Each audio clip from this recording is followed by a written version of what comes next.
Welcome to the Fairshake Files, a place where the official record ends and the real one begins. Tonight, we open the first file in a story of power, fear, and frustration. A program that turned America's laws inside out. The story of how the FBI's most infamous operation, COINTELPRO, was born not in the turmoil of the 1960s, but decades earlier, in a nation terrified of its own reflection. Every secret war begins with fear, and fear, once institutionalized, never truly ends. It just updates its paperwork. It was 1936. America was starving, jobless, inward-looking, factories silent, farms failing. Across the Atlantic, Hitler's armies were proving that speed and shock could conquer nations in weeks. To President Franklin D. Roosevelt, these victories weren't just military, they were psychological. Each collapse seemed helped along by traitors within, citizens whose loyalties lay elsewhere. They called them the Fifth Column. In New York, the German-American Bund marched with swastikas under an American flag. Roosevelt saw it and felt the floorboards creak. He summoned his young FBI director, a meticulous man with an iron part in his hair, J. Edgar Hoover. Roosevelt ruled through warmth and persuasion, Hoover through order and control. To Roosevelt, fear was a political problem to be soothed. To Hoover, it was a lever to be pulled. The president gave him a mission with no statute, no oversight, just a whisper. Find the enemy before it finds us. That whisper rewrote the Bureau's DNA. From that moment on, the FBI wasn't hunting criminals. It was hunting beliefs. And Hoover saw how fear could feed him. 5 years later, he delivered. In 1941, the FBI broke the Duquesne spy ring, 33 Nazi agents scattered across America.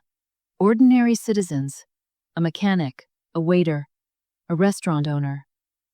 Their leader, Frederick Fritz Duquesne, fell after a 2-year sting built around one reluctant recruit turned double agent, William Siebold. 6 days before Pearl Harbor, all 33 were convicted. Hoover called it the greatest spy roundup in history. To the public, it proved America had enemies within. To Hoover, it proved something bigger. Fear was profitable. Hollywood made a movie about it, The House on 92nd Street. Hoover personally edited it. By war's end, the FBI was no longer just law enforcement. It was domestic intelligence, and Hoover was its unelected general. Victory didn't bring peace. It brought paperwork. As America celebrated the fall of Nazism, a new network bloomed in Washington. The Soviet Union, wartime ally, post-war adversary, was running one of the most successful espionage operations in history. They didn't send trenchcoat spies. They recruited idealists inside the system. The most notorious was Harry Dexter White, Assistant Secretary of the Treasury, architect of the post-war financial order, and, according to decades of evidence, a Soviet source. Defectors tried to warn Washington. They were ignored, ridiculed, fired. The public felt betrayed, twice, by the spies and by the officials who protected them. Hoover seized the moment. He cast the FBI as the nation's immune system, a force built to hunt ideological disease. The Cold War was still warming up. Hoover was already fighting it. Then, in August 1949, the Soviet Union detonated its first atomic bomb. 4 years earlier than American intelligence believed possible. The unthinkable, suddenly real. Fear went from abstract to existential. Suspicion became survival. Hoover's warnings, once dismissed as paranoia, now sounded prophetic. By the early 1950s, suspicion was a civic duty. McCarthy waved his mystical list of communists. He never had to show it. The accusation was enough. Teachers, journalists, union leaders, anyone could vanish from public life without a trial or a headline. Neighbors started editing themselves mid-sentence. Living rooms shifted from conversation to calculation. Coffee tables became confessionals, places where people weighed every word as if someone else might be taking notes. Colleagues stepped back from anyone under scrutiny, not out of belief, but out of self-preservation. It wasn't fear of communism anymore. It was fear of proximity, the sense that one careless remark or one unlucky photograph could erase a career overnight. And through it all, the FBI watched from the wings, feeding the fear and expanding its files. But Hoover was facing a new enemy, one dressed in black robes, Chief Justice Earl Warren. Under Warren, the Supreme Court began dismantling the legal foundation of Hoover's crusade. To the director, this wasn't just bad law, it was a betrayal. In Pennsylvania v. Nelson, the court struck down state sedition laws, nullifying 42 statutes the FBI had relied on to prosecute communists locally. In Yates v. United States, on a day furious conservatives would brand Red Monday, the court ruled that advocating revolution was protected speech unless paired with direct action. It gutted the Smith Act and destroyed Hoover's ability to criminalize ideas. Then came Jenks v. United States, the knockout blow. The court declared that defendants had the right to see the FBI's reports from informants who testified against them. To most Americans, these cases were about civil liberties. To Hoover, they were the dismantling of his arsenal. Those files were his crown jewels, the identities and reports of the secret network he had built over 2 decades. Now he had a binary choice: expose his informants and destroy his machine, or drop the cases and watch his authority evaporate. To Hoover, the law was no longer a weapon, it was an obstacle. He believed the threat wasn't what people did, it was what they thought. And when the law refused to treat thought as a crime, and then demanded he reveal his sources, he made his choice. He would work outside the law. 1956. Hoover had been director for 30 years. Congress feared him, presidents indulged him, but now the courts had cornered him. That August, he dictated a memo, short, clinical, chilling. COINTELPRO. To expose, disrupt, misdirect, discredit, or otherwise neutralize the activities of the Communist Party of the United States. If the courts wouldn't let him prosecute his enemies, he would neutralize them covertly. Agents planted informants, broke into homes without warrants, forged letters, spread rumors, ruined reputations. Because the targets were communists, no one asked questions. It started small: anonymous calls, quiet firings, marriages pushed toward collapse. A postal clerk who attended a peace rally found his mail tampered with. A school teacher noticed she was being followed. A journalist's typewriter ribbon was swapped for a copy machine strip, capturing every keystroke. A database before databases existed. To Hoover, these were victories. To everyone else, coincidences too strange to prove. Then the Cold War supercharged everything. COINTELPRO expanded to civil rights leaders, anti-war organizers, feminists, Native activists, and journalists. Each new file justified the next. By the end of the decade, the FBI had blurred the line between investigation and manipulation. Hoover called it national security. History calls it paranoia with a budget. The Nazis were real. The Soviets were real. Espionage was real. But fear, once given bureaucracy, feeds on its own logic. The apparatus built to defend democracy learned how to control it instead. By the time Hoover lifted his pen from that memo, America had created a shadow institution, a government within the government, convinced it was saving the original. Hoover called it protection. History calls it COINTELPRO. Every government keeps two sets of books. There is the official history. That's the one printed in the textbooks, celebrated in press releases, and carved into the monuments. It is linear. It is heroic. It is clean. And then there is the operational history, the one kept in the burn bags, the redacted footnotes, and the classified vaults. For the Federal Bureau of Investigation, the official story of the 1960s relies on a single centerpiece.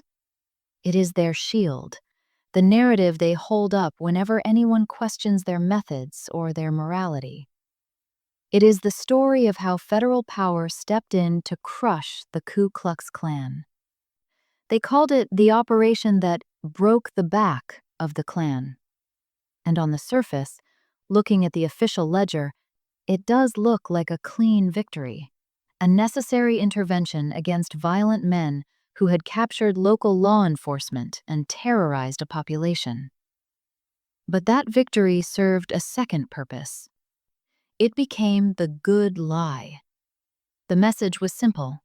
Trust us. We need these hidden tools, the wiretaps, the infiltration, the psychological warfare, because this is the only way to stop the extremists. And for a decade, that message worked. It kept the files closed. It kept the methods out of sight. It kept the public reassured and Congress hands off.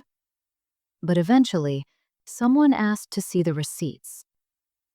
In 1975, in the aftermath of Watergate, the U.S. Senate created a special investigation known as the Church Committee, a bipartisan body charged with examining the intelligence agencies. It wasn't made up of radicals. It was Republicans, Democrats, and longtime institutional conservatives who believed that without real oversight, democracy becomes theater. Their mandate was simple: open the vaults and tell the public what was inside. And when the Senate finally forced the archives open, the brochure version of history didn't survive.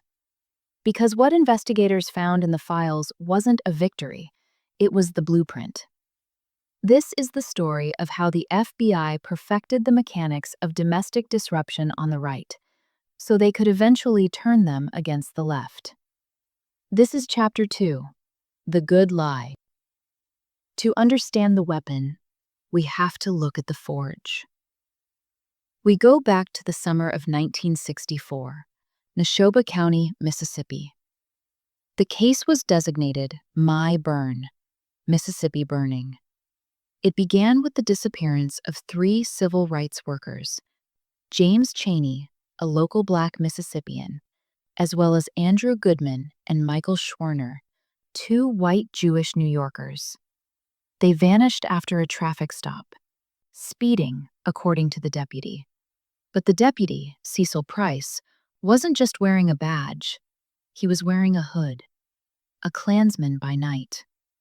When the 3 activists were released late that evening, they drove into a darkness that swallowed them whole. To understand the terror of that moment, you have to strip away any sense of security. There was no safety net, no higher authority watching. When the men in the patrol car behind you are the ones hunting you, the isolation is absolute. And that isolation wasn't random, it was engineered. Mississippi in 1964 was a closed society. It wasn't just segregated, it was sealed. There were no cell phones, no GPS. Landline switchboards were staffed by the wives and cousins of Klansmen. If you made a call, the Klan knew. If you tried to leave, the sheriff knew.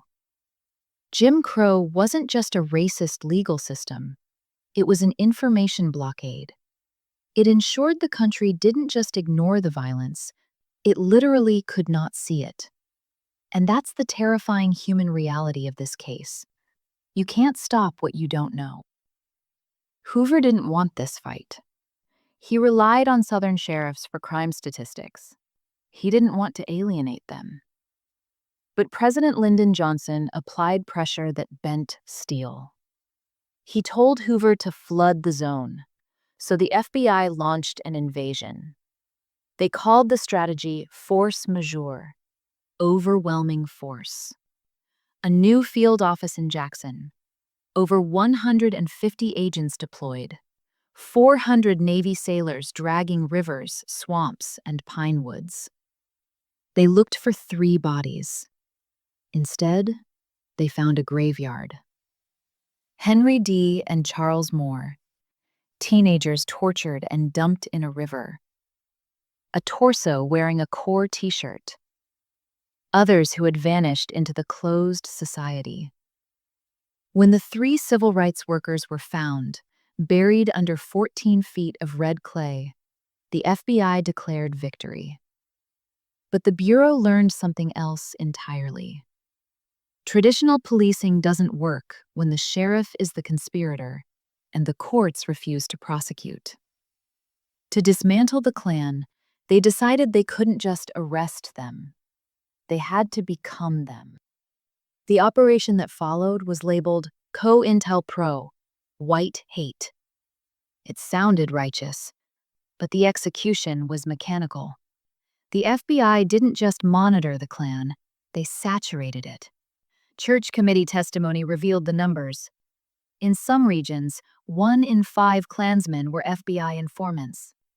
Walk into a clavern, and the man shouting the loudest, the man collecting dues, and the man organizing the rally might all be reporting to the same handler. To stay credible, an informant had to participate, buy robes, pay dues, act loyal. The church committee found the FBI was effectively funding the operating costs of the organization it claimed to destroy.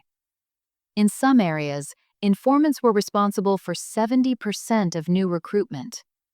Investigators called it the tail wagging the dog. The goal wasn't surveillance, it was disruption. The Bureau weaponized paranoia. The postcard campaign. FBI commissioned artists drew crude cartoons of Klan leaders, hoarding dues money, ratting to the police. They mailed them anonymously to rank-and-file members. Alienation of affection.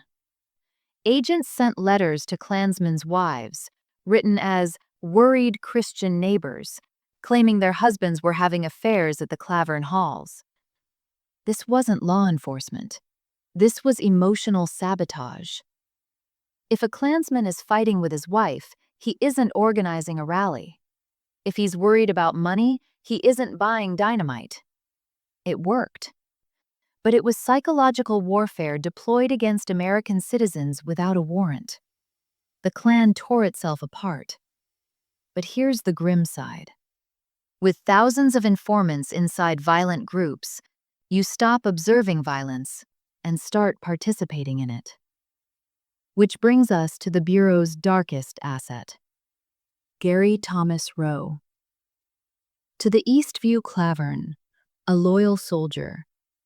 To the FBI, a prized informant. To history, proof that the good lie was rotten at the core. 1961. Freedom Riders.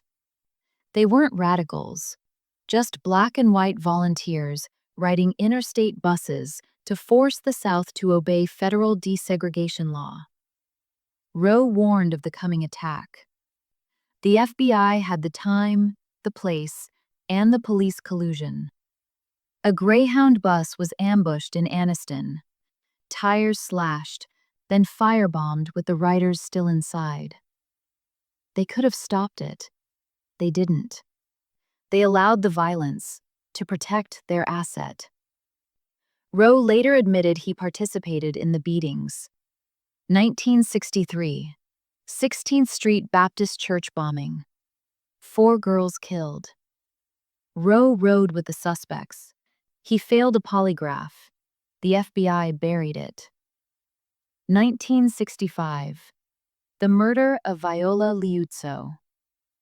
After the Selma to Montgomery March, the one marked by the American Bloody Sunday on the Edmund Pettus Bridge, Liuzzo, a Detroit mother who had come south to help, was driving volunteers home. A carload of Klansmen spotted her. Gary Thomas Rowe was in that car. A high-speed chase, gunfire, and Liuzzo was shot in the head. Her car crashed into a ditch. Rowe admitted to being there. Again, the asset was protected. He testified against the others in exchange for immunity. The Department of Justice put him in witness protection. A new name, a new life, a government stipend. A man present at some of the most notorious racial murders of the century didn't go to prison. He went into retirement. Because to the Bureau, he wasn't a criminal. He was intelligence. Under COINTELPRO logic, the program mattered more than the crime. The FBI claimed they infiltrated to stop violence, but in reality, they weren't stopping the machine. They were powering it. There is a law in physics and in politics. Energy is neither created nor destroyed. It only changes form. The FBI claimed they broke the back of the Klan. Structurally, yes, but look at what they broke. The Klan of the 1960s was a reactionary force. They wanted segregation preserved. They wanted the old order intact. But after the Civil Rights Act and Voting Rights Act, that world disappeared. The law erased the political foundation of white supremacy, and COINTELPRO erased the organizational foundation that carried it. One wiped out their cause. The other wiped out their structure. Together, they didn't end the ideology. They just stripped away every barrier that once contained it. The state they once defended became the state that dismantled them. They didn't just lose a political fight. They lost their purpose. And power without purpose doesn't vanish. It shifts, looking for a new form. Historians call this the mutation. By smashing the old hierarchy, COINTELPRO didn't end the movement. It forced it underground. The ideology shifted from defending segregation to destroying the government. Robe-wearing Klansmen became camouflage-wearing militants. Mass rallies became paramilitary camps. A top-down group became leaderless resistance. Small cells, no hierarchy, no list to infiltrate. The FBI's tactics didn't solve the problem. They helped create the modern white power movement, the lineage that leads to The Order, Ruby Ridge, Oklahoma City. It was a catastrophic long-term failure. But in 1970, no one cared about the long term. They had a victory the public would swallow, and a toolkit they had tested. This is why the good lie matters. Not because we sympathize with the Klan. Their crimes were real and horrific.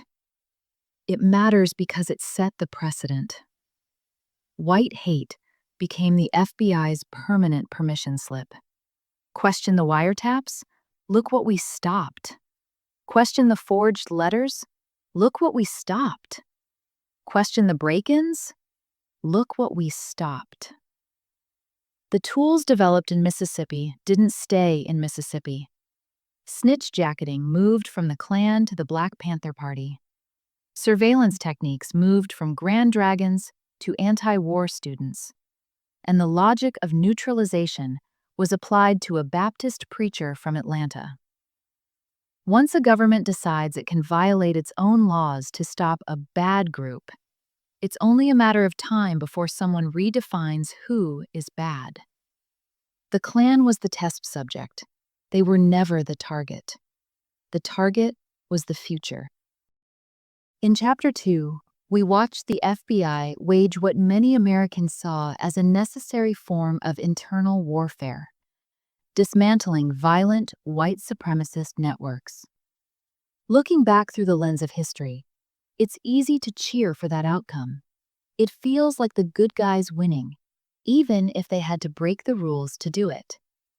But the problem with breaking the rules is this: once they're broken, they don't get fixed. The tool you sharpen for one threat doesn't vanish when that threat fades. It gets repurposed. It finds another target, another administration, another definition of enemy. By the end of 1967, that apparatus pivoted toward a different priority. Not framed as politics, but processed as procedure. It wasn't called a war on civil rights. It wasn't called a war on the First Amendment. It was given a bureaucratic label designed to alarm the public and justify the unjustifiable. It was classified as COINTELPRO, Black Nationalist Hate Groups. Now, Fairshake requires precision. If you read that label today, you might assume it was narrowly aimed at violence. It wasn't. It was a dragnet. The category stretched wide enough to pull Nobel Peace Prize winners into the same folder as armed militants. It turned demands for human rights into a national security problem. Yes, there was real violence in that era, but this program didn't exist to stop violence. It existed to stop coordination from becoming power. Tonight, we open the file on one of the Bureau's most aggressive campaigns, a campaign that culminated in a pre-dawn raid, shots fired at close range, and allegations of execution-style killing. This is Chapter 3, The Threat of Peace. To understand why this happened, you have to understand 1968, not as a date on a calendar, but as an atmosphere. Vietnam was on television every night. Body counts, draft numbers, protests. College campuses that didn't feel like campuses anymore. In many cities, the relationship between residents and police was already brittle. And that year didn't give the country time to recover between shocks. Inside Washington, that pressure produced a specific kind of thinking. Not, how do we fix what's broken, but how do we control what's breaking? Because when institutions feel threatened, their reflex is not reform, it's containment. And in a pressure cooker year, organization looks like power. On March 4, 1968, a secret dispatch went out to FBI field offices across the country, expanding the program and spelling out its long-range goals. To see the logic of the program, you have to ignore the press conferences and read the private orders. Strip away the varnish, and the priorities come into focus. Not crime, influence, momentum, coordination. One directive stood above all others: prevent the rise of a messiah who could unify and electrify the militant Black nationalist movement. A messiah. That's religious language, not law enforcement language. Then came the names: Malcolm X, Martin Luther King Jr., Stokely Carmichael, Elijah Muhammad. Years later, one field agent said a chill went through him, not because of the names, but because he realized the Bureau had stopped chasing crimes and started targeting influence. And within that internal pivot, the figure with the widest reach was Martin Luther King Jr. Hoover didn't simply want to watch King. He wanted to cripple King's ability to reshape public opinion. Here's how the program worked in practice. A memo didn't have to say, hurt people. It didn't have to order harm directly. It defined success as disruption. It set incentives. It told field offices what success looked like. Fracture them, isolate them, discredit them, turn allies into liabilities. Then came the methods: surveillance, wiretaps, informants, anonymous letters designed to fracture trust from the inside. But it didn't stay limited to listening in. It became administrative leverage, the use of institutions, employers, landlords, licensing, reputations. The quiet levers that can shrink a person's life without a courtroom ever being involved. It's the kind of pressure that doesn't make headlines. It just quietly makes your life smaller. Sometimes it was social, a whisper campaign, a tip placed with a reporter, a rumor delivered to the one person your spouse would believe. Sometimes it was logistical, leverage through jobs and housing, the kind of strain that doesn't leave fingerprints, but changes how you're treated the next morning. The genius of it was deniability. Everything could be logged as intelligence. Everything could be framed as protective. Everything could be justified as preventive. And yet, the outcomes were real. The obsession with King didn't begin with that 1968 memo. The Bureau had already been hunting him for years. The most infamous example is the so-called suicide letter, a package sent to King in 1964 paired with a recording meant to humiliate him, accusing him of moral failure and calling him a fraud. The letter gave him 34 days, an implied deadline to step off the stage before they tried to destroy him publicly.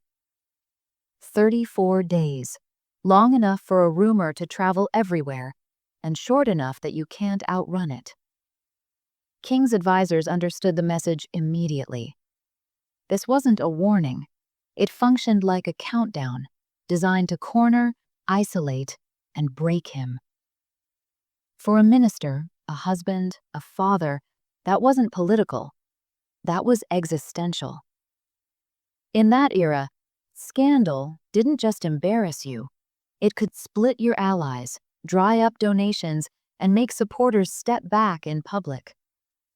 One advisor later said the room simply quieted, not in shock, but because the letter confirmed what they had begun to suspect. Someone in Washington wanted him gone. And the Bureau's priority wasn't violence. King preached nonviolence. What mattered to them was legitimacy backed by organization, credibility that could move people, money, votes, and policy. By 1967 and 1968, King had moved beyond the safer ground of desegregation. He condemned the Vietnam War.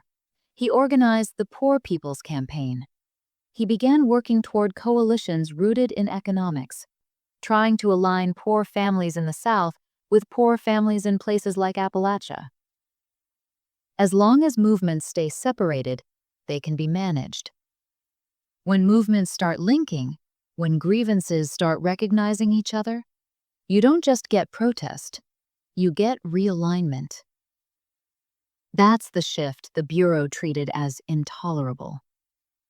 On April 4, 1968, Martin Luther King Jr. was assassinated in Memphis.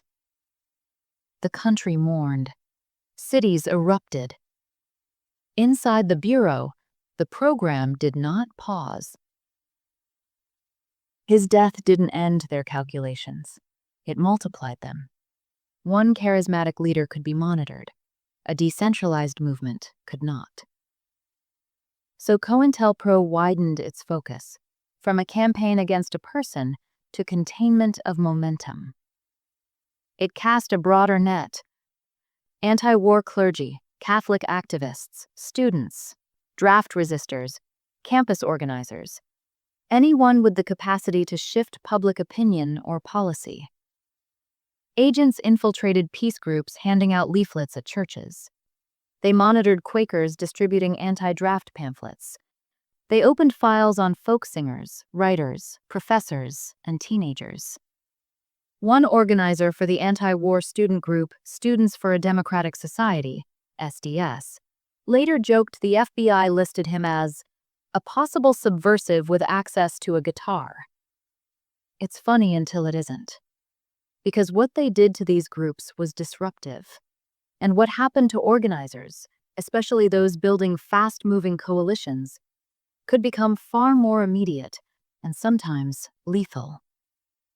If King was the moral force Washington struggled to contain, the Black Panther Party became the structure the Bureau treated as a national problem. The Panthers weren't pursued for a label. They were pursued for what they were building. Parallel systems, clinics, legal aid, community education, and the Free Breakfast for Children program. Not every chapter was disciplined. Not every member was defensible. Some were reckless. Some were violent. Fairshake doesn't romanticize that. But the Bureau's response wasn't calibrated to violence alone. It was calibrated to influence. In practice, the breakfast program looked less like a revolution and more like a morning routine. Folding tables, big pots, kids who showed up because breakfast was reliable. And reliability is a kind of power. In 1969, an internal memo admitted the concern outright. The breakfast program was potentially the greatest threat to efforts to dismantle the Panthers. They weren't only worried about rifles. They were worried about bridge building. The objective was not just to isolate the Panthers from external support. It was also to turn rival groups against each other. A COINTELPRO tactic proven to be brutally effective at preventing unity. And this is where the campaign targeted resources.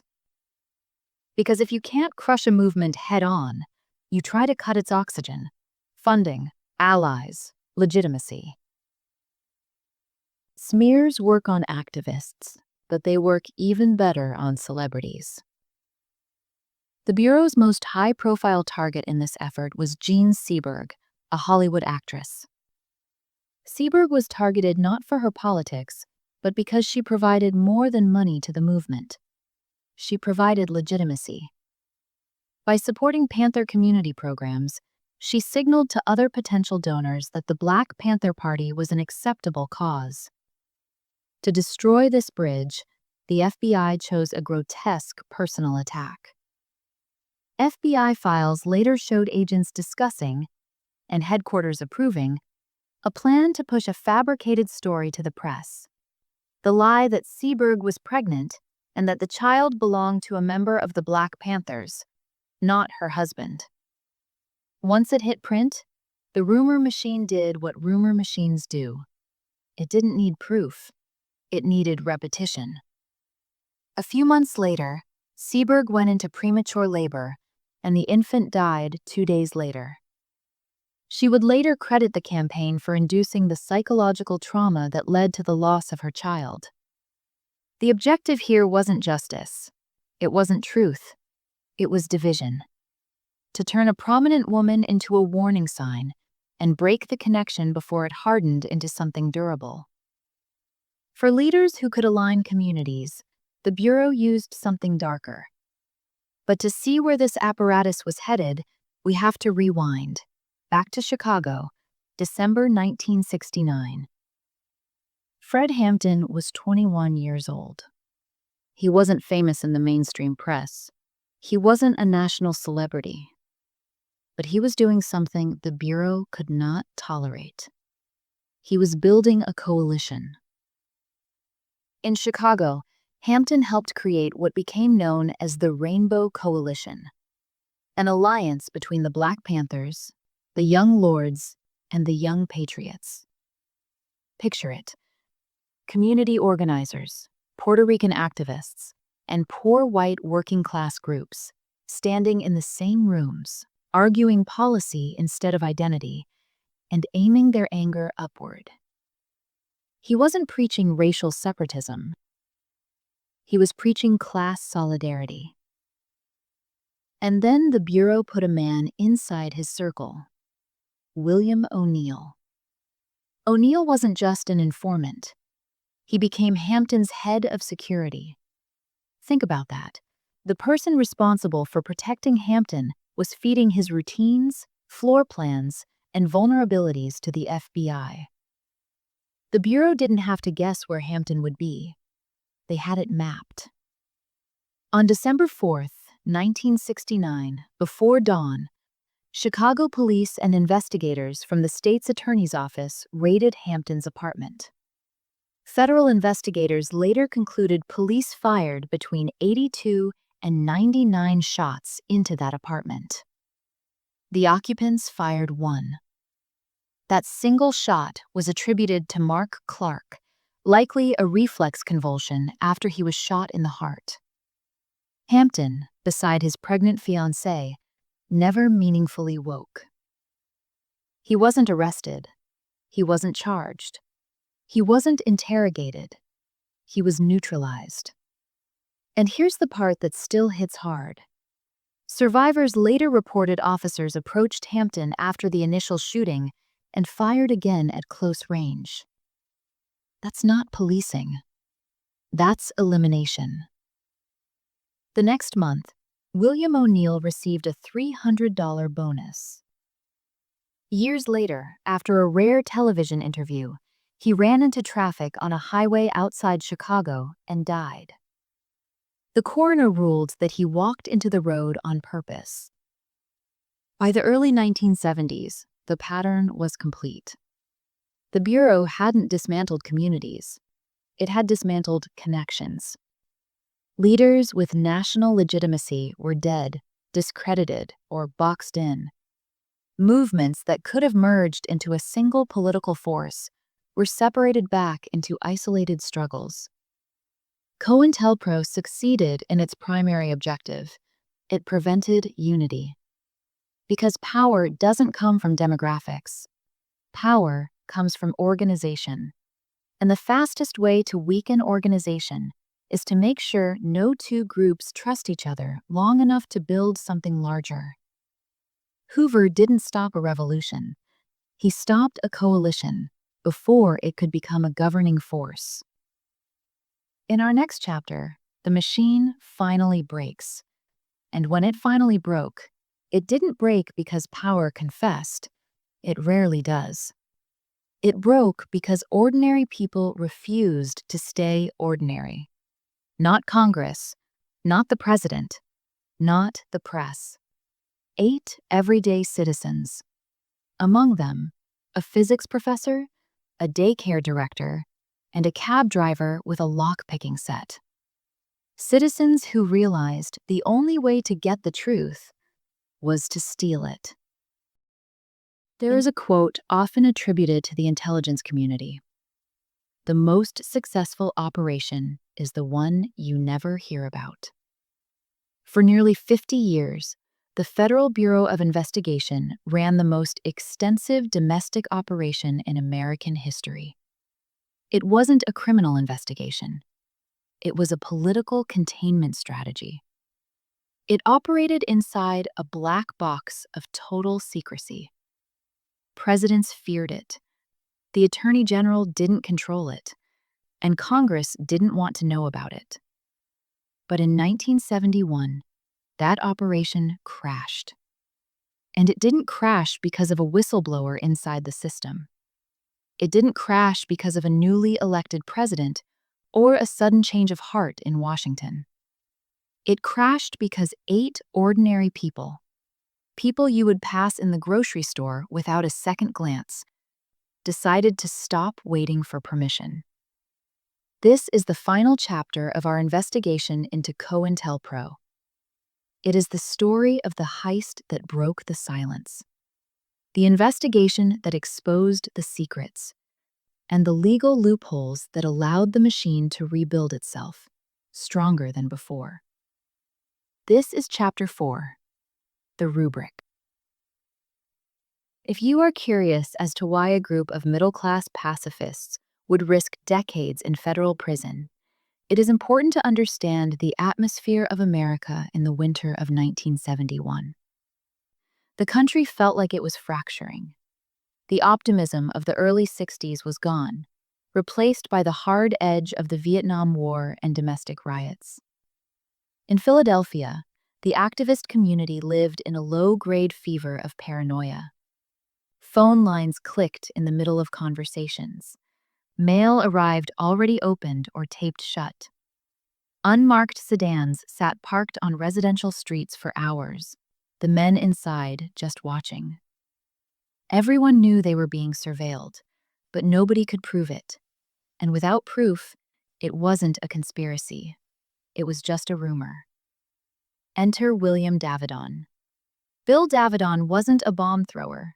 He was a theoretical physicist at Haverford College. A man of quiet intensity, soft-spoken, with a mind built for logic. He looked at the situation like a scientist. Hypothesis: the government is breaking the law to suppress political dissent. Method: obtain the data to prove it. But the data was locked inside FBI filing cabinets. And since the Bureau would never release it voluntarily, Davidon decided it had to be taken. He began to recruit. But he didn't go to the radical underground. He didn't go to the weather underground or the militants who were blowing up draft boards. He went to the suburbs. He looked for people with a very specific psychological profile: steady, moral, and capable of absolute silence. He found John and Bonnie Raines. John was a professor of religion at Temple University, a former freedom rider who had been thrown in Southern jails fighting segregation. He knew what the system looked like from the inside. Bonnie was the director of a daycare center. They were parents. They had 3 children under the age of 10 sleeping upstairs in their house in Germantown. I want you to picture the conversation at their kitchen table. This wasn't a hypothetical debate. If they were caught, it wasn't a slap on the wrist. It was federal burglary, theft of government property, conspiracy, stacked charges that could put them away for decades. Their children would effectively be orphans. They agonized over it. But they kept coming back to one thought. What kind of country were they raising those children in? As Bonnie later said, "I did it because I believed that each of us is responsible for protecting democracy." They decided their duty to their children was to break the law. Then, they needed someone who could actually get them through the door. They found Keith Forsyth. Keith was 20 years old, a college dropout driving a cab to make ends meet. While the professors discussed strategy, Keith was the one who had to make it happen physically. He signed up for a correspondence course on locksmithing. For months, he sat in the Raines' attic, practicing on deadbolts mounted to a piece of wood, working the tumblers until his fingers were raw, learning to pick a lock by sound and feel. Davidon chose the target with scientific precision.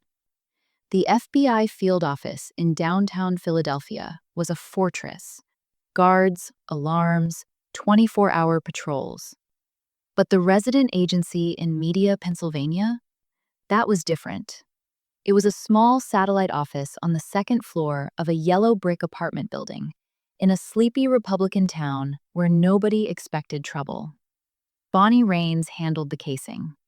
She disguised herself, tucking her long hair up under a winter hat, putting on a pair of glasses, and walked right into the lion's den.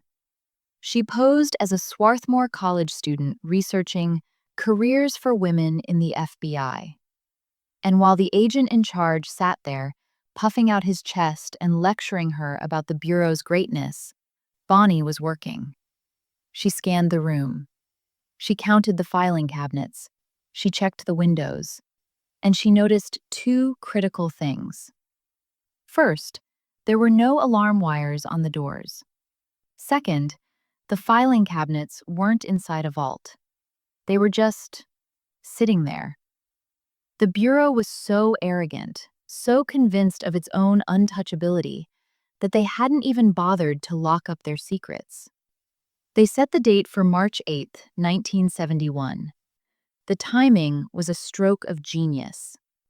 That night was the fight of the century: Muhammad Ali versus Joe Frazier. This wasn't just a boxing match, it was a cultural obsession. The team gambled that every police officer, every security guard, and every nosy neighbor in media would be glued to their radios or televisions. The roar of the fight would provide the audio camouflage they needed. On the night of the burglary, the town of Media was dark. The streets were empty. From open windows, you could hear the broadcast of the fight. Keith Forsyth approached the main door of the office. He had his lock-picking tools ready. He was calm. But when he knelt down, his heart stopped. The FBI had installed a new lock on the main door, a high-security cylinder he couldn't pick. Months of planning, the risk, the fear, all hit a steel wall. But Keith didn't run. He remembered Bonnie's casing report. She had mentioned a second door, a side entrance blocked by a heavy filing cabinet. He went back to his car. He didn't grab the lockpicks this time. He grabbed a crowbar. While Ali and Fraser traded blows on the radio, Keith Forsyth wedged that crowbar into the doorframe. He threw his entire weight against it, groaning with the effort, shoving a fully loaded steel cabinet across the floor, just enough to create a gap. He squeezed through. He was inside. The team didn't waste time reading. They used a vacuum approach. They opened every drawer and dumped the files into suitcases. Criminal records, personnel files, surveillance logs. In less than an hour, they stripped the office clean. By the time the final bell rang in the ring, the Citizens Commission to investigate the FBI had vanished into the darkness of the Pennsylvania countryside. An hour later, at a farmhouse miles away, they popped the latches on the suitcases. As they began to sort the papers, the adrenaline of the heist gave way to a cold, sinking horror. It was worse than they imagined. They found files on peaceful student groups, logs showing the Bureau recruiting switchboard operators and mail carriers to spy on college campuses, records of agents tracking the reading habits of Black student activists, a directive instructing agents to conduct interviews specifically to enhance the paranoia of the New Left. It was proof that the paranoia wasn't a mental illness, it was a government policy. And then, on one document, they found a strange routing slip. It had a code name nobody had ever seen before, COINTELPRO. They didn't know what it stood for, but they knew it was the key. But stealing the truth is only half the battle. If you keep it, you're just a spy. If you publish it, you're a whistleblower. They photocopied the most damning files and mailed them to 3 major newspapers and 2 congressmen. The reaction from Washington was swift and terrifying. Attorney General John Mitchell, the man who would later go to prison for Watergate, threatened the editors directly. He told them the files were stolen government property. He invoked national security. He warned that publication would endanger the lives of agents. Senator McGovern returned the files. The New York Times returned the files. The LA Times returned the files. The chill was working. It all came down to one newsroom, the Washington Post. The packet landed on the desk of a reporter named Betty Metzger. She read the files and realized immediately, this isn't about national security. This is about political policing. The decision went up the chain to executive editor Ben Bradlee and publisher Katharine Graham. They were already under immense pressure from the Nixon administration. The legal counsel advised them not to publish. They risked criminal prosecution. But Katharine Graham looked at the stakes. If the government could use the police to destroy its political opponents, and the press was too scared to report it, then the First Amendment was already dead. She gave the order. Publish. On March 24, 1971, the story hit the front page. The secret was out. Except it wasn't. Not completely. The burglars had pulled the files. The Post had published them. But the public still didn't know what COINTELPRO actually was. The routing slip was a clue, not a revelation. The FBI refused to explain it, and the Department of Justice stonewalled every request.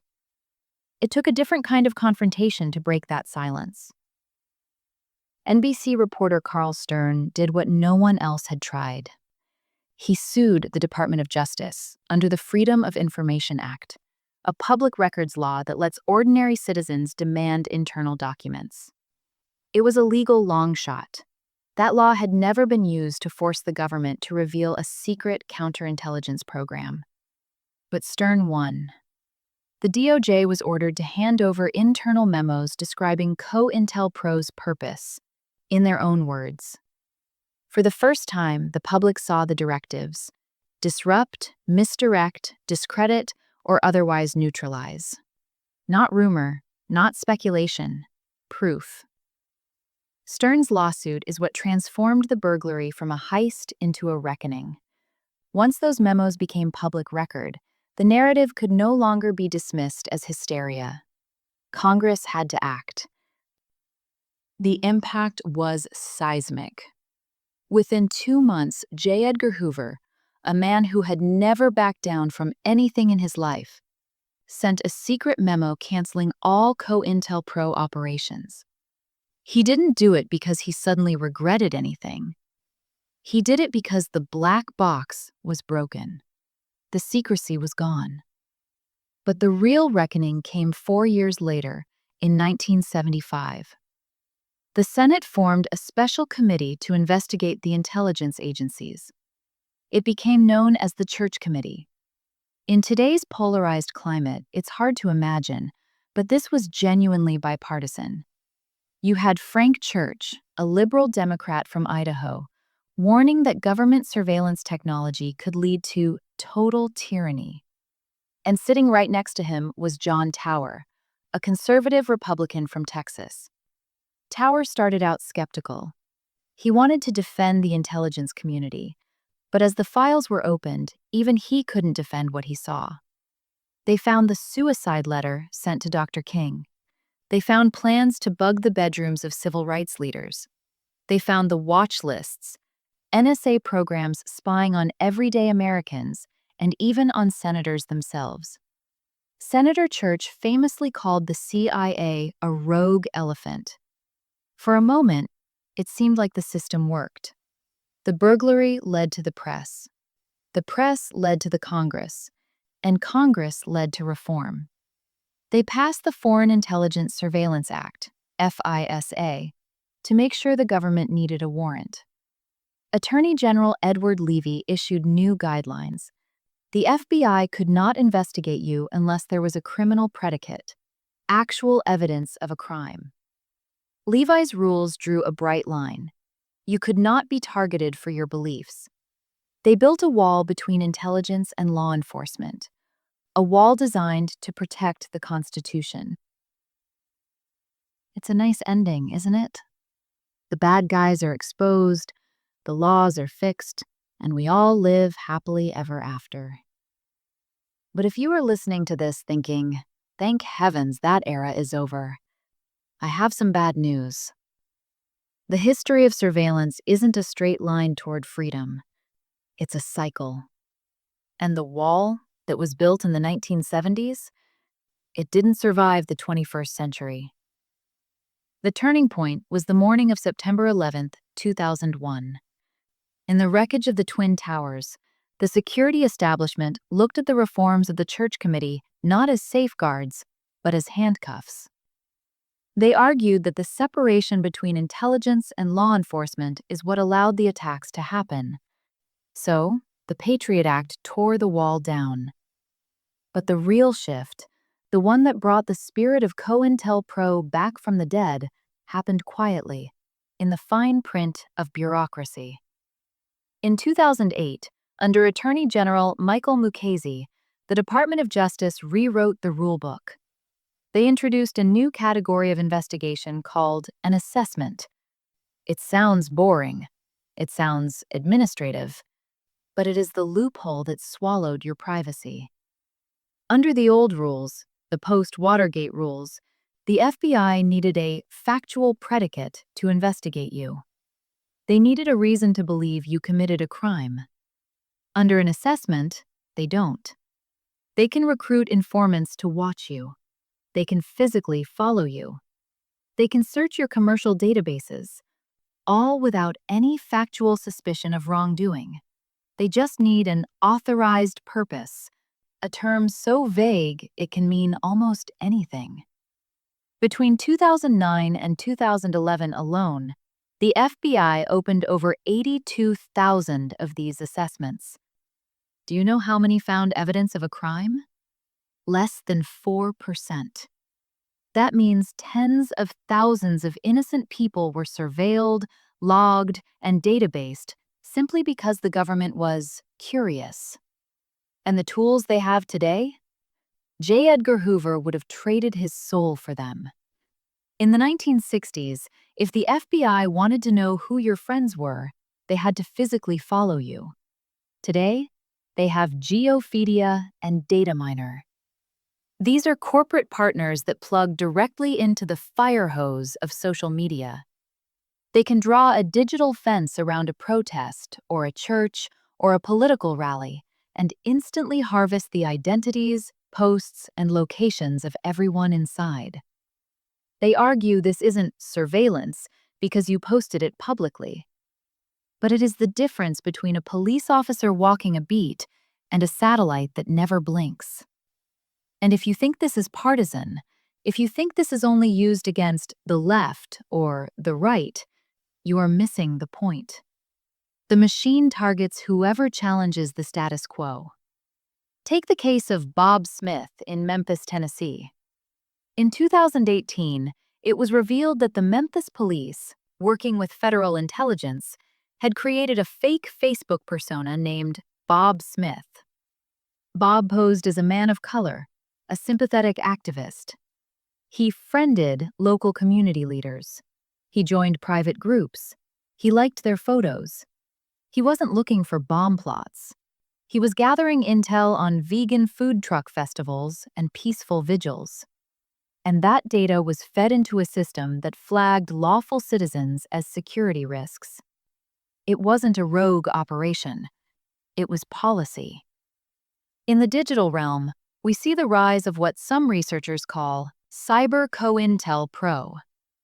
Leaked documents show units like JTRIG, the Joint Threat Research Intelligence Group, developing tools specifically designed to destroy reputations online. Tools like Slipstream, to manipulate view counts, Changeling, to spoof email addresses. Their stated goal isn't just to catch criminals. It is to deny, degrade, and disrupt. That is the exact same language Hoover used in 1956. The technology has changed. The rubric has changed. But the intent remains the same. Every government keeps two sets of books. There is the one they teach in civics class, the one with checks and balances, warrants, and rights. And then there is the operational reality. The Citizens Commission of 1971 proved that we are not helpless. They proved that 8 people, armed with nothing but crowbars and a conscience, could force the most powerful agency on Earth to blink. They showed us that the deep state isn't invincible. It cannot survive the sunlight. But the lesson of the last 50 years is that sunlight is temporary. The shadows always try to creep back in. The surveillance state doesn't disappear, it adapts. It hides behind new acronyms, new technologies, and new fears. What was once done illegally in the dark is now done legally in the open, under the banner of safety. This concludes our investigation into COINTELPRO. We have opened the dossier. We have shown you the receipts. The rest is up to you. If you found value in this series, make sure you're subscribed to the Fairshake Files. Our next investigation goes deeper into the shadows of the Cold War, a program where the government didn't just try to shape public opinion, it tried to shape the human mind itself. Next up, Project MK Ultra. Follow the Fairshake Files on your platform of choice so you don't miss it. And if this work matters to you, leave a review or a comment. It helps the truth travel. Thank you for watching and listening.